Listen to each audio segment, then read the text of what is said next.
Hello bachelors, chutney sambar செய்யாம டேஸ்டியான பொங்கல் செஞ்சு சாப்பிட்றலாமா? 1 கப் பச்சரிசி, 1/2 கப் பாசிப்பருப்பு நல்லா வாஷ் பண்ணி மினிமம் 1/2 hour ஊற வச்சுக்கோங்க. குக்கர்ல எண்ணெய், நெய், கடுகு, முந்திரி பருப்பு, மிளகு, சீரகம், 2 பச்சை மிளகாய், கருவேப்பிலை, இஞ்சி பூண்டு எல்லாம் சேர்த்து நல்லா வறுத்துக்கலாம். வறுத்ததுக்கு அப்புறமா அந்த 1.5 கப் அரிசி பருப்புக்கு 4 கப் தண்ணி ஊற்றிக்கோங்க. நல்லா ஊறிச்சுன்னா பரவாயில்ல, ஊர்லனா இன்னொரு எக்ஸ்ட்ரா கப் ஊற்றிக்கோங்க. கூடவே கொஞ்சமாக கல்லுப்பு, பெருங்காயம் சேர்த்து நல்லா கொதிக்கணும்.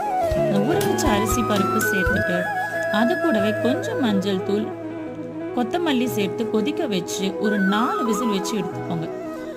அப்படியே சாப்பிடலாம். இல்லைன்னா ஒரு பக்கத்தில் இன்னொரு பாத்திரத்தில் 2 கப் தண்ணி எக்ஸ்ட்ரா நல்லா கொதிக்க வச்சு இது கூட சேர்த்து உப்பு பார்த்து கன்சிஸ்டன்சி அட்ஜஸ்ட் பண்ணி நெய் ஊற்றி கொத்தமல்லி போட்டு சாப்பிட்டிங்கன்னா செம்ம டேஸ்ட்டாக இருக்கும். ட்ரை பண்ணிவிட்டு லைக் பண்ணி